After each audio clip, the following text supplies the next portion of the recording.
ಗೋವಿನಾಳ ಗ್ರಾಮ ಚೆಕ್ಪೋಸ್ಟ್ನಲ್ಲಿ 1,50,000 ಹಣ ಪೊಲೀಸ್ ವಶಕ್ಕೆ. ಗದಗ ಜಿಲ್ಲೆ ಲಕ್ಷ್ಮೇಶ್ವರ ತಾಲೂಕಿನ ಲೋಕಸಭಾ ಚುನಾವಣೆಗೆ ಸಂಬಂಧಪಟ್ಟಂತೆ ಲಕ್ಷ್ಮೇಶ್ವರ ಶರಹದ್ದಿನಲ್ಲಿ ಬರುವ ಗೋವಿನಾಳ ಗ್ರಾಮ ಚೆಕ್ಪೋಸ್ಟ್ನಲ್ಲಿ ಎಸ್ಎಸ್ಟಿ ಹಾಗೂ ಪೊಲೀಸ್ ಇಲಾಖೆಯವರು ಈ ಸಂದರ್ಭದಲ್ಲಿ ಪಿಎಸ್ಐ ಈರಪ್ಪ ಅವರು ವಾಹನ ತಪಾಸಣೆ ಮಾಡುವಾಗ ಸಮಯ 11:45 ಗಂಟೆ ಚೆಕ್ಪೋಸ್ಟ್ನಲ್ಲಿ ಬಂದಂತಹ 5 ವಾಹನಗಳು, ಅದರಲ್ಲಿ 4 ವಾಹನಗಳು ತಪಾಸಣೆ ಮಾಡಿದರೂ ಕೂಡ ಕಾರ್ನಲ್ಲಿ ಯಾವುದೇ ತರಹದ ಹಣವನ್ನು ಸಿಗದೆ ಕಾರಣದಿಂದ ಕೊನೆಯ ಕಾರು ಸಂಪೂರ್ಣ ತಪಾಸಣೆ ಮಾಡಿದಾಗ ಆ ಕಾರಿನ ಮೈಮಾ ತಿಳಿದಿತ್ತು. ತಕ್ಷಣವೇ ಅಲೌಟ್ ಆದ ನಮ್ಮ ಪೊಲೀಸ್ ಇಲಾಖೆ ಈರಪ್ಪ ರೀತಿ ಅವರು, ನೋಡಿ ಸ್ವಾಮಿ, ಈ ರೀತಿ ಇದೆ, ಗಾಡಿ ನಂಬರ್ KA31N5518 ಕ್ರೀಡಾ ಕಾರ್ನಲ್ಲಿ 1,50,000 ನಗದು, ಯಾವುದೇ ದಾಖಲೆ ಇಲ್ಲದ ಹಣವನ್ನು ಸಾಗಿಸುತ್ತಿದ್ದನ್ನು ವಶಕ್ಕೆ ಪಡೆದುಕೊಂಡರು.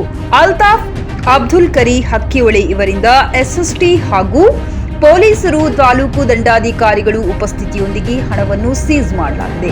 ಸದರಿ ಮೊತ್ತವನ್ನು ರಜೂರಿಗೆ ಹಣ ಸಂಗ್ರಹಿಸಲು ಇಡಲು ನಿಯಮಾನುಸಾರ ಸೂಕ್ತ ಕ್ರಮಕ್ಕೆ ಮನವೊಲಿಸಲು ಮಾನ್ಯರಲ್ಲಿ ವಿನಂತಿಸಲಾಗಿದೆ. ಈ ಸಂದರ್ಭದಲ್ಲಿ ಚುನಾವಣಾಧಿಕಾರಿ ಪಿಎಸ್ಐ ಈರಪ್ಪ ರೀತಿ ಹಾಗೂ ಪೊಲೀಸ್ ಸಿಬ್ಬಂದಿ ವರ್ಗದವರು ಭಾಗಿಯಾಗಿದ್ದರು.